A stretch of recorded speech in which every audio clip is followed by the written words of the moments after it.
ating bansa. Mabuhay ang Pilipinas! Thank you very much once again, Madam Governor. In addition, the Sangguniang Panlalawigan of Provincial Board of Batangas recently passed a resolution through the efforts of Honorable Abel Verducio, a resolution encouraging all members of the community to take part in the celebration of the Philippine Independence Day in the province of Batangas in 2014. Ito po ay unanimously approved by the Sangguniang Panlalawigan during our session last week, and we look forward in taking part in our Independence Day celebration for this year at Fernando Airways. Board Member Macalano, would you like to elaborate on the program? Magandang hapon po sa inyong lahat.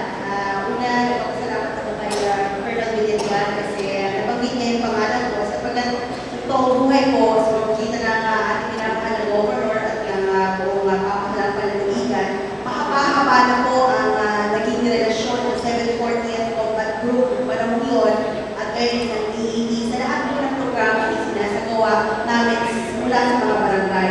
Hangarin po namin sa provincial government na tutulong sa pinakamalayong barangay dito sa Lalawigan at ang nakikita po namin na ang partner palagi ay ang mga sundalo mula sa Philippine Air Force.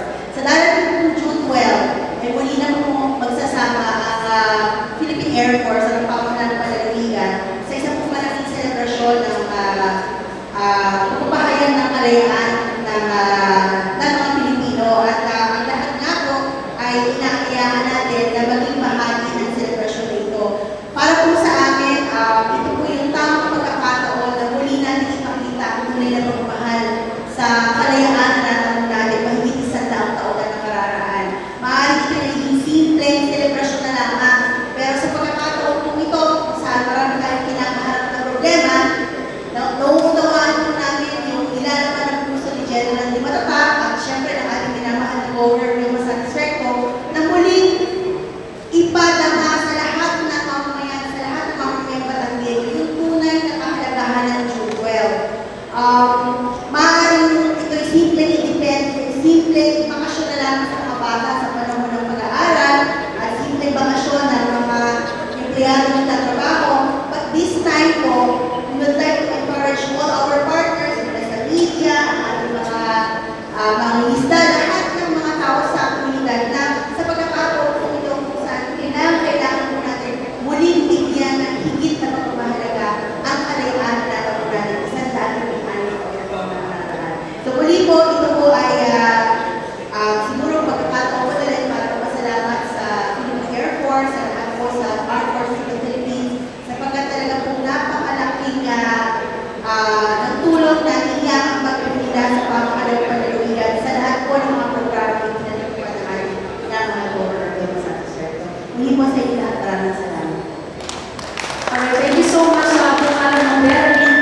And in addition to that, for the benefit of our viewing public, ito pong celebration natin ng Independence Day ay parte o bahagi ng tourism development plan. So natural lamang tatalahanin po natin ang ating araw ng kalayaan at ito ay ating pagdiwang. Pero huwag po natin kalilimutan na ang kasunod naman po nito ay 150th birth anniversary ng isa pa pong bayani na Batanggero, walang iba kundi si Apolinario Mabini. That's why ang Provincial Tourism and Cultural Affairs Office ay namahagi na po ng mga t-shirts at pin ng 150th sa ating po mga board members, sa mga department heads, sa mga mayors, at ito po naman ay dapat po nating igalang.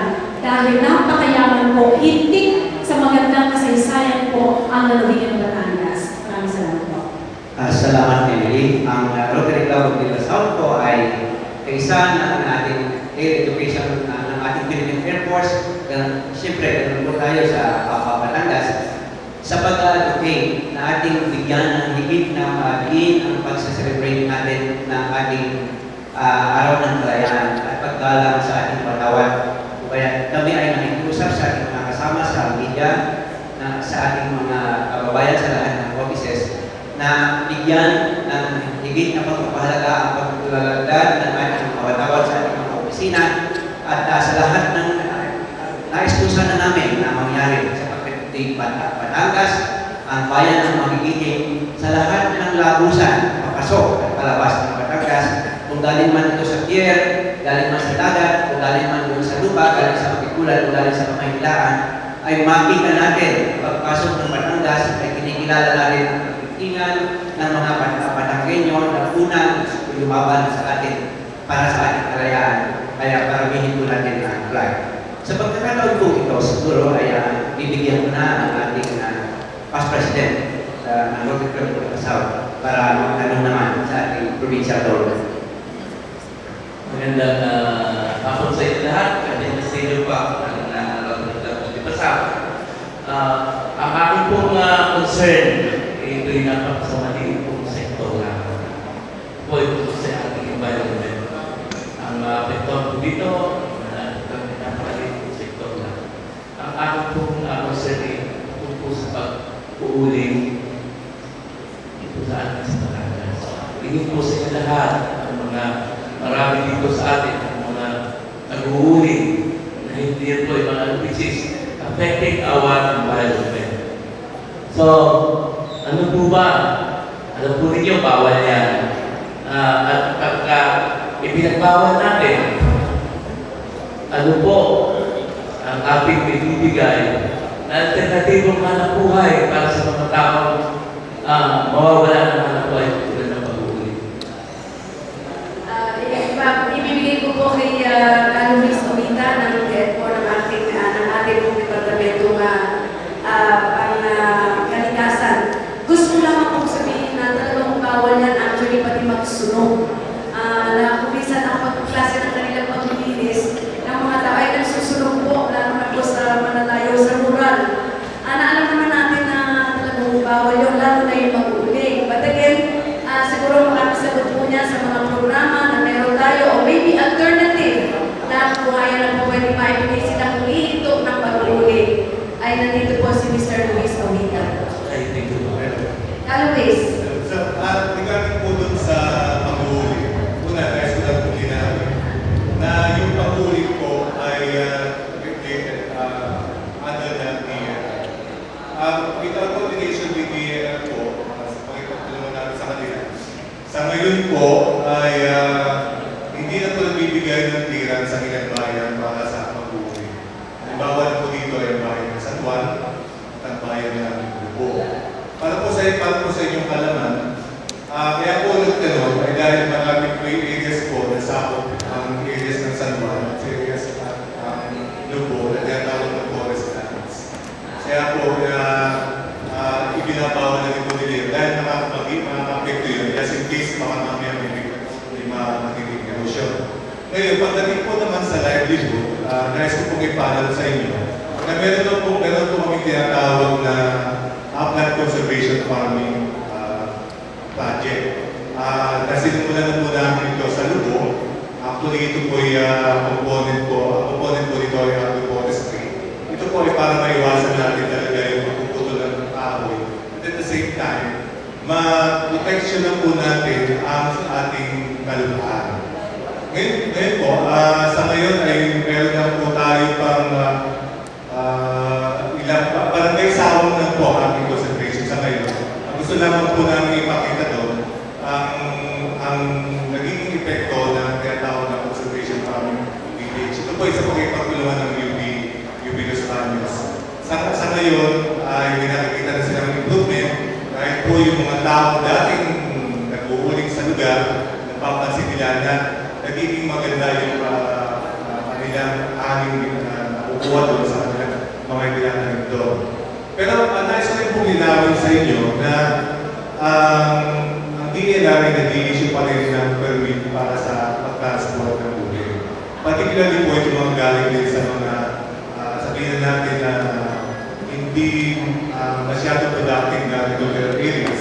Kasi po, para po sa inyong kalaman, kalimitan po sa mga inuuling sa ngayon ay yung mga mangga, particularly po yung Indian mango. Dahil po hindi po siya ganoon sabihin natin economical na uligin at hindi po ganoon pamahal ang talagang kinikita. Ang nangyayari po, hindi po napabayaan lang siya doon magulong, inuuling yun para kasi tayo madali pumalis siya sa lugar. At the same time, matagiman din po ng panibagong mga flaps po yun. At ang mga suggested nga po, yung mga high value flaps, para matulungan din po yung mga farmers po doon. At present po, meron din naman po kaming APP ngayon din sa Demery. Ina-apply din po namin yun. Dahil po yun yung sinasabing agricultural area, pero sloping area po siya. Ina-apply din po namin yung applied conservation farming technique na tinuro sa amin ng UP Respondents. Ilan po sa Okay, maraming salamat dahil alam po ninyo ang isang problema ay yung placement. Kaya po, pinapalala ko lang na yun po ay mga kahit maliit kong sektor lamang. Pero, Sir, noted po. Dodoblihin po namin yung pag-aaral at follow-up tungkol sa maliit na sektor ito ng pag-uuling. Noted po. Alright, maraming salamat po. At bago na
Narito na ang programang Usapang Pangkapayapaan, Usapang Pangkaunlaran.